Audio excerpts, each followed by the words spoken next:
We're back. This is another big week of fights. I missed last week. Don't nobody care about no card like that. Honestly, Carlos Prates is pretty cool. We didn't even get to see Derek Lewis fight. Not worth it. I was feeling sad anyways about the fact that I'm still hurt. I think I tore my meniscus in my right knee. I have to get an MRI. But this is the big one, fellas. UFC 309.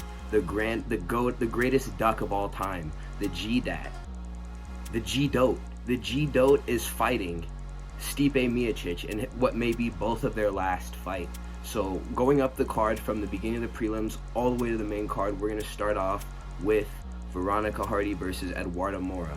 So I just want to say, Eduarda Maura just lost her last fight to Diniz Gomez, who is a decent striker with solid power for this division. She just won her last fight, Diniz Gomez. Veronica Hardy may hit a little bit softer than Diniz Gomez, but she's probably even more dangerous just for another reason. Diniz Gomez is a very one-dimensional striker who likes to plod forward. She doesn't have like crazy power, but she has like above moderate power in her hands, and she'll just throw naked overhands that will land and slap whoever she's fighting. Nothing very significant though for as scary as she looks, which is like, that's why I feel like this is a fair comparison. I feel like she's a nice benchmark for women as far as like power scaling goes and knockout ability. Diniz Gomez can knock out some women, but she can't knock out every woman. So I would equate her to like maybe Drew Dober as like a man. So Veronica Hardy then would probably be like Alex Caceres. And that's the reason why I favor her to win, because she's a very active striker who works hard on the feet and maintains good output for an entire fight. And that's pretty much Bruce Leroy as well. She's an exciting flyweight, and with the Dan Hardy coaching, it's definitely improved her game a lot. She's probably going to go far in this division, I'm thinking. And I'm going to favor her to win this fight via round 2 or 3 KO over Maura, because I want to see it happen, just because I think that she's very good for this division. And fighters like her are good for the sport too. Women's flyweight needs interesting talent. They don't have any. Blanchfield, Maverick, other contenders at this weight like Meatball, McCann are journeymen, and they're terrible. But I mean, at least Meatball, she goes for it, you know. Meat can. Molly McCann at least will put herself out there in a fight and risk getting knocked out so that she can win. That makes her interesting. She's actually a good women's flyweight. Veronica Hardy has the same quality inside of her, but in terms of technical skill, I think that she is a lot better, and she's probably about as good as they get for this like weight class. I mean,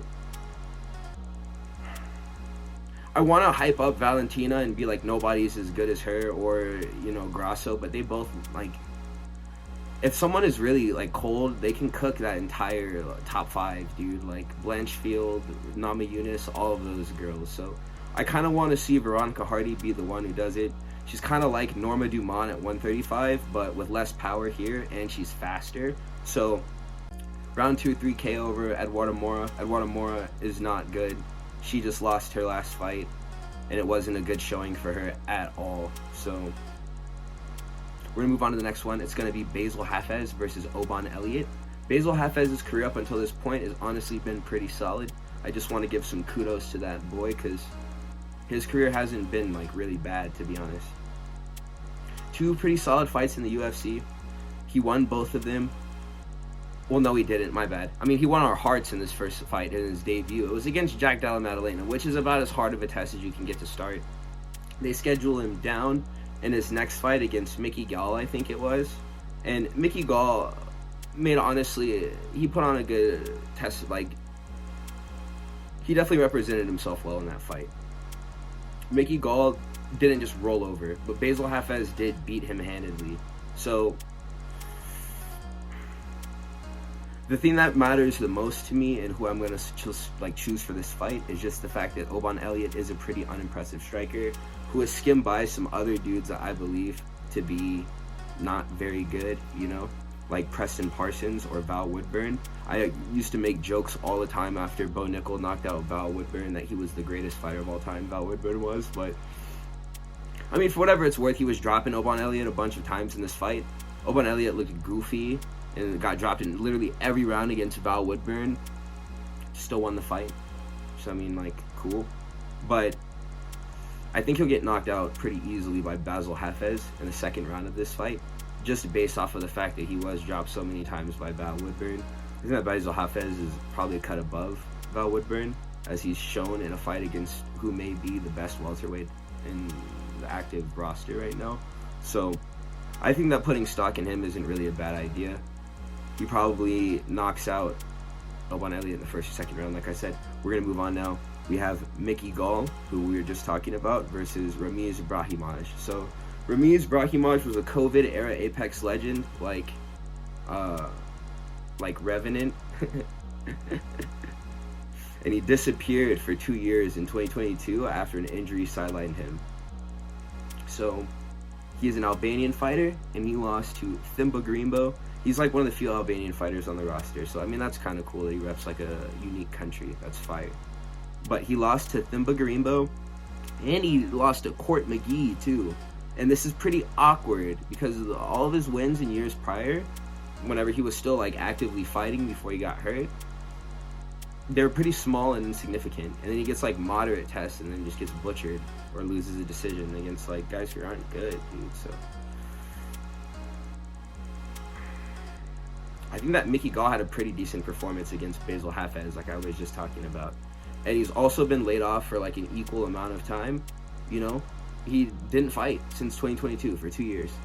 I think that they're both coming off of their return bouts. And in Brahimaj's return bout, he got sunned by Tybura. I think this was in like May or something, April. Mcghee Gall probably fought in like May or April or something. I may just be switching the dates around. Mcghee Gall fought Bassil Hafez and looked like actually kind of a savage dude, so I'm not just going to ignore that. The fact that was what was going down, and we all saw it. So Gall definitely looked better, and I think that he'll win a unanimous decision over Brahimaj, who I don't think will be ready for that. Bro, that's the CM Punk killer, dude. Like, that's not a bad idea to put stake in him either. Like, he's going to do this. So that takes us on to the next fight. We have a familiar face that we talked about. I think, well, we didn't talk about him because I didn't do the video, but Jhonata Diniz is fighting this weekend. He was supposed to fight last weekend against Derek Lewis. He pulled out, didn't happen. So Marcin Tybura, we're gonna get a, I don't know what kind of fight this is gonna be, to be honest. Marcin Tybura has just earned his freedom against Tai Tuivasa by knocking him out in the Apex. And that was a little while ago. So, I mean, I think that Tybura is probably one of the better of the fat heavyweights that we have in the rankings. Like, I don't think he's a Mick Parkin. He's no Mick Parkin, you know, but he's a pretty solid fat heavyweight. It's probably like 2 or 3 if Mick Parkin is number 1 in my heart and in like what should be in the rankings. He should have John Jones' spot, honestly. That's why John Jones is retiring. He doesn't want to fight Mick Parkin. We all know it, like, they're real. Like, if you know, you know. I mean, so this is what I'm going to say about this. Jhonata Diniz has not endured the Apex. He didn't have to earn his freedom out of the Apex. Tybura was fighting. He's probably fought about 8 times in the Apex since 2020, dude. And I don't think that he's going to be doing that anymore just because of the fact that he has, if he can keep stringing together wins, he'll be okay. And he'll be able to stay out of there. But I know for a fact he's not trying to go back, man. And if he's taking this fight on short notice, like, he's a gangster, dude. And I think that he's going to win over Diniz just because he wants it more. He could drag this out to unanimous decision, which I think is likely. But I wouldn't think that we should look past a submission either for Tybura on the ground. Just like, it'll be really an uninteresting fight though. But I think my boy Tybura is going to get this one. Marcin Tybura, he's a great fighter. I'd love to fight him. So that's going to take us on to the next fight. This is next day, Micah. I just realized that I missed a fight whenever I was doing this video originally. Roberto Romero versus David Onama.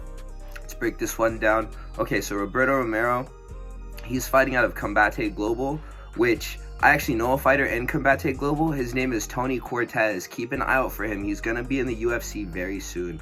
This is the best fighter that this organization has produced. I had high hopes for Roberto Romero just because he is a kin brother of Tony Cortez in this organization. So I was watching the fight, and Roberto Romero loves to clinch against the cage. Oddly reminiscent of Mario Batista, but not as proficient as a grappler as Mario Batista. I personally hate his fighting style. I don't like it. So David Onama, even though he is cringe, he just got done beating Jonathan Pierce via decision in the UFC. This guy Roberto Romero is making his debut, and even though this organization isn't like horribly like piss poor, because they do have good talent, as I've mentioned before, and I will mention again, Tony Cortez is probably my favorite regional prospect in Southern California. It's definitely, I'm biased in saying this, but go do research into Tony Cortez MMA. He is good at fighting, dude. So I can't really say the same, to the same degree at least, for Roberto Romero. He's a featherweight. Not something crazy to write home about. Most likely would get finished by David Onama. Probably going to keep this one brief. He doesn't have many weapons other than just putting his shoulder up against whoever he's fighting up against the cage. I feel like if David Onama forces him to stand and strike, then we're going to see some exposing going on. That's where I'll leave things for that. I'll let Past Micah take it back now. And thank you. Returning to you, Past Micah. Damon Jackson versus Jim Miller. Damon Jackson has fought the who's who of featherweight and is challenging old man Jim Miller at lightweight, which this works here. There is the rule of the divisional skill gap, especially pronounced between featherweight and lightweight. Damon Jackson actually stands a really good chance of winning this fight, moving up from featherweight, having fought dudes like Ilia Topuria, dude, you know, and also with the fact that Jim Miller has literally just been killed. I mean, not killed, I shouldn't say that. YouTube algorithm.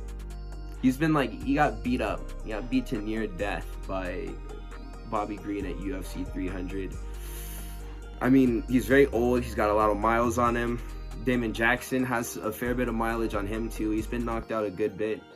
But I mean, I think that skill gap is going to wear in here. One thing that I will say is that grappling may be Jim Miller's path to victory, but in striking, I can see Damon Jackson keeping it clean and piecing up Jim Miller to a decision. Miller may be unchinnable, as Bobby Green proved, but I think the skill gap will be too present.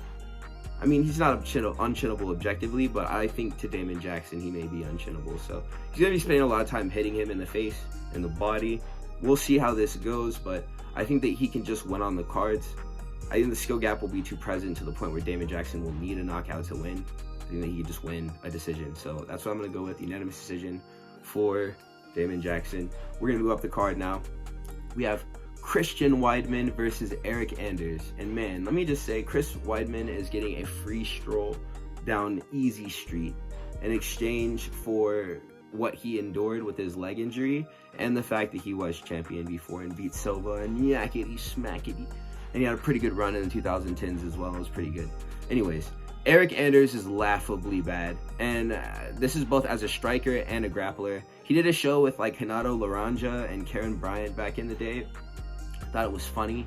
So I think you should just stick with like the analysis of the sport, because he's a pretty poor fighter with losses to Marc-Andre Barrio and like Jin Park is like some of the more high profile guys. Which, I mean, just how he lost those fights. He just always gasses out and looks bad. You can't counter wrestle. Once he's fatigued, his striking looks like shadow boxing, schizophrenic. So I don't like the way that it looks. He's probably going to lose a decision to Weidman, even though Weidman deserves to get his wig peeled all the way back for what he did to Bruno Silva in his last fight. And I'm so salty that Bruno Silva couldn't get it back whenever he fought again. It is what it is, honestly. We're just going to move on. And we're going to talk about Jonathan Martinez versus Marcus Mcghee. Chris Weidman's going to get the cheeky one. But in this next fight, it's going to be an absolute smoker, okay? Marcus Mcghee versus Jonathan Martinez is going to be a smashing fight. And we as fans are going to love it. And we're going to wish that we can watch it again. And whenever it becomes a free fight, we're all going to watch it again. I know it. I have this feeling, bro. I've been talking about this fight for a little bit. I have a video on my channel titled Fights That I'm Most Excited For from like 2024 to 2025. This is one of the fights in the video that I talked about, dude. So I'm going to pick Marcus Mcghee to check those low kicks and knock Jonathan Martinez out cold, dude. I'm not going to say that Marcus Mcghee hits harder than Jose Aldo at bantamweight, but I'm going to say that right now. I'm going to say it right now. He does. He does. He hits about as hard as anyone at that weight class, dude. He has like John Lineker-esque touch of death power, and he's so funny looking, bro. But he has this weird wiry power for sure, and he can explode, and he can knock people out badly with like crazy punches. And Jonathan Martinez bases his entire offense around the low kick, and all you really need to do if you're fighting him is just defend with checks, and that's like, it's wraps. Honestly, it's curtains, dude. Like, if you don't defend with checks, dude, like, you're low-key gonna get light kick TKO'd, and that's embarrassing for those that happens to. But whenever he can't score with the low kick, dude, like, you've completely neutralized his offense, because his boxing isn't that great, bro, and his clinching is, his grappling is. So, I mean, he may need to rely on that whenever the striking goes south. Like, I think it will, but I don't think he'll have opportunity to, because Marcus Mcghee could literally knock out an elephant with one of his overhands, dude. And Martinez is in a perfect place right now in his career, if you look at his record, to get flatline KO'd too. So he didn't beat Aldo, and therefore he has a ceiling in the division. So unless he's reinvented himself, he's kind of just here to get knocked out at this point, dude. So, I mean, I want to fulfill the prophecy, my brother. And we're going to move on to the next fight. It's going to be Mauricio Ruffy versus James Llontop. And I will say James Llontop is an unathletic, skinny fat, heavy bag. And Ruffy is a McGregor and Zabit hybrid from Brazil. And he is so cool. So the fighting nerds are all low-key. I've noticed this as I've watched them fight. They're all low-key just Conor McGregor mixed with another fighter at a heavier weight class in whatever they fight in. So Gene Silva is low-key just McGregor and Michael Chandler in a Brazilian body. Caio Borralho is low-key just McGregor and Jailton Almeida in a Brazilian body. Prates is low-key just McGregor and Anderson Silva in a Brazilian body.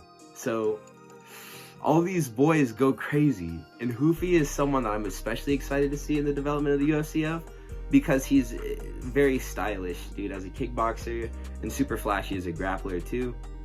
He's pulling off scissor sweeps in these fights. We've all seen the pad footage where he's hitting the coach's pads, and he did the double back fist on the pad before Shara Bullet did it, which is crazy, dude. So I feel like the UFC knows what we want.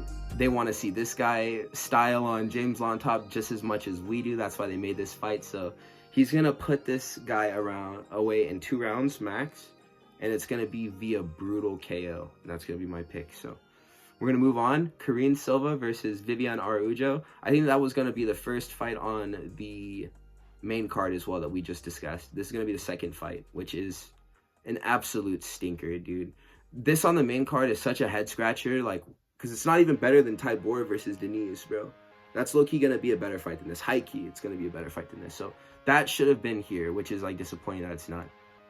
Silva versus Araujo, they both suck, and this fight is going to derail the momentum of the card. Karine Silva is who my first instinct is to select in this fight. I don't really care to talk about either of them. This is whenever we all get up and use the bathroom. So my official pick is that I go downstairs and eat some popcorn and watch some YouTube reels. Karine Silva via decision. We're going to move on to Bo Nickal versus Paul Craig. And that's going to be a good fight, man. Because with where middleweight is right now, with like Rainer de Ritter popping up out of nowhere, Hamzat being like Hokage level as a threat to this division, and then Dricus ruling over the belt right now too. Bo Nickal just needs to lock in, bro. Because if he actually gets good at striking, he could very easily pass up Brendan Allen, Nasruddin Imavov, and Caio Borralho, bro. I feel like he could easily do this if he just had any type of boxing or kickboxing bag on him that he hasn't demonstrated yet, so far at least. So he needs to just not also get knocked out in the process of developing these skills, and just demonstrate that he can finish these fights with his hands or his kicks whatever he has to do to finish the fight. He just needs more finishes, and he need to make more sense, dude, than like him getting kind of low-key like ragdolled or wrestling competitively and then just catching the guy. Like, it needs to be more dominant. So that's gonna come through the striking. He'll get more fans and he'll get bigger fights if he gets better at like hitting people. So Craig is there again to be knocked out by Bo Nickal. The UFC is building him up to be a star in the promotion. So Bo Nickal is Mr. Perfect. He has very sloppy and inaccurate striking though, and it drags out his fights. The fact that he can't land clean shots and he spends a lot of his time missing, it looks kind of ridiculous, and it makes the fights unnecessarily long. So one thing that I will say though is that he has very good power, and I think that he just needs to develop his boxing and kicks as he fights longer, and I hope they look better this time around, dude. But I think he has very good power that's very underrated. I think he's about as powerful as some of the heaviest hitters in the division. It's just he just can't throw punches that good. But he's so new to MMA, you gotta cut him a break. So this is a big test for him. Not necessarily because Paul Craig is like a really tough opponent, but it's just because he really needs to beat this guy up bad. So I'm going to favor a Bo Nickal, a no-bickle starch KO over Paul Craig, where his toes do this, and we watch it. So that takes us on to the co-main event of the evening, and that's going to be Charles Oliveira versus Michael Chandler. This is another fight that I talked about that I'm not excited about. It's funny that two of these fights ended up on the same card. I didn't even notice that. Anyways, the deal is, if Chandler wins, this is the only good ending. This is the only good outcome for this fight. It's if Michael Chandler wins, because McGregor will likely be enticed to come back and fight Michael Chandler if he wins against Charles Oliveira. Conor McGregor is never going to fight Charles Oliveira. That will never happen. He talks about like the Ireland versus Brazil part 2. Will never happen. The entire objective was Chandler, so I'm not sure if a knockout win over Charles Oliveira will change his plan to come back and fight Chandler, if that's still in the workings. I'm definitely coping right now. It's never happening. But even if the McGregor fight doesn't happen, Chandler still has a lot of opportunities to take really good and interesting fights in the division that he just can't get right now because he hasn't been active. Like, he'll never fight Arman Tsarukyan right now unless he fights more and wins. But like, I'd be interested in seeing that fight. Hell, that'd be a cool matchup. That'd be a really cool matchup, dude. Somebody would probably get knocked out there. It might even be Michael Chandler, but I kind of want to see him win a few more times, just because of the fact that he did like compromise the last 2 years of his career waiting for Conor. I don't think that that's right. So I'd like to see him win in retaliation for having this like fight canceled so many times. So Chandler must win, bro. I'm definitely picking this underdog, and I believe in him this time because I think that a well-paced Chandler will win this fight, and he would have won the first time around, and he would have been champion already. So we'll see. I think you knock him out this time in the first or second round. He just needs to control his energy better. Maybe if he drags it out to the third, he get a finish late. That would be crazy, man. So we'll see how it goes. Michael Chandler's my boy. I'm riding with him. You know who he trying to adopt. He's trying to adopt me. I'm trying to get adopted by Michael Chandler. That's the reason why I'm picking him for this card. Jon Jones trying to get adopted by Michael Chandler. He's going to fight Stipe Miocic in the main card of this fight. So here's the deal, man. Jon Jones is likely going to win this fight emphatically and then just retire at the top of heavyweight. And that's just something that we're all going to have to live with, dude. It's probably what's going to happen. But listen, man. If Stipe does somehow manage to win, we'd witness the greatest upset in combat sports history, and probably the funniest post-fight interview ever that we will ever see as fans of MMA. Do you remember Stipe's reaction to beating Fabricio Verdum the first time he became champion? He climbed the fence and just started tweaking, bro. He was like, "I'm world champ. I'm a world champ. I'm a world champ. I'm a world champ." And he was like, bro, that was so funny. He literally might faint in excitement against Jon Jones if he wins and knocks him out. Bro, I'm excited to watch these geezers scrap, honestly. I'm going to pick Jon Jones to smother Stipe with his big old belly and tire him out with the grappling like he did against Ciro, just because he is that good. We know that Stipe Miocic isn't a bum on the ground, but the divisional skill gap, dude, from 205 to heavyweight. The fact that Jon Jones is just such a high caliber grappler at a lighter weight class is going to make him more agile and able than Stipe ever could be as a heavier grappler. So the power advantage will go to Stipe. I feel like Jon Jones' striking didn't look very good against Cyril Gane. So Stipe Miocic may be able to flatline him with clean boxing, dude. It's just he's so old, man. So that's the card. Jon Jones is probably going to be remembered as the GOAT, undisputed, undefeated.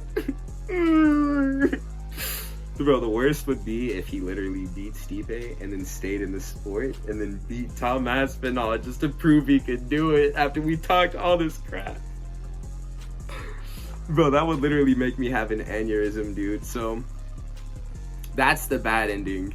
The good ending is Stipe Miocic landing that check right hook as he's entering range, Jon Jones, and then just raising it up in the air like this, his fist, triumphantly. So I'm gonna have nice dreams about that before Saturday rolls around and we have to watch Jon Jones become undisputedly the greatest combat sport athlete ever. So that's what it's gonna be.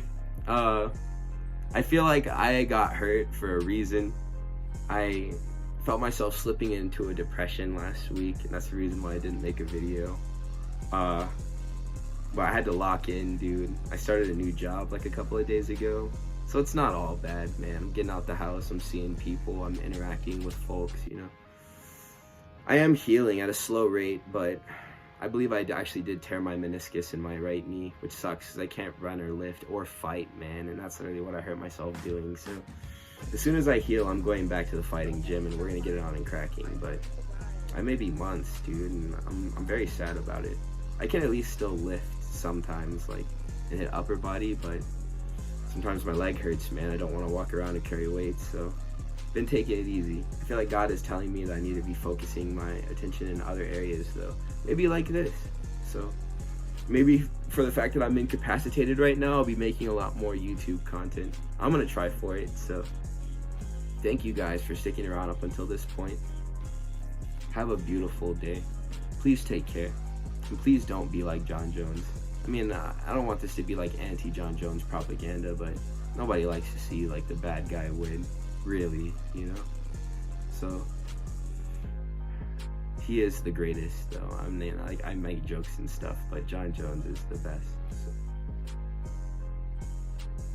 that's what it is. I'm just gonna end like Dana White. Jon Jones.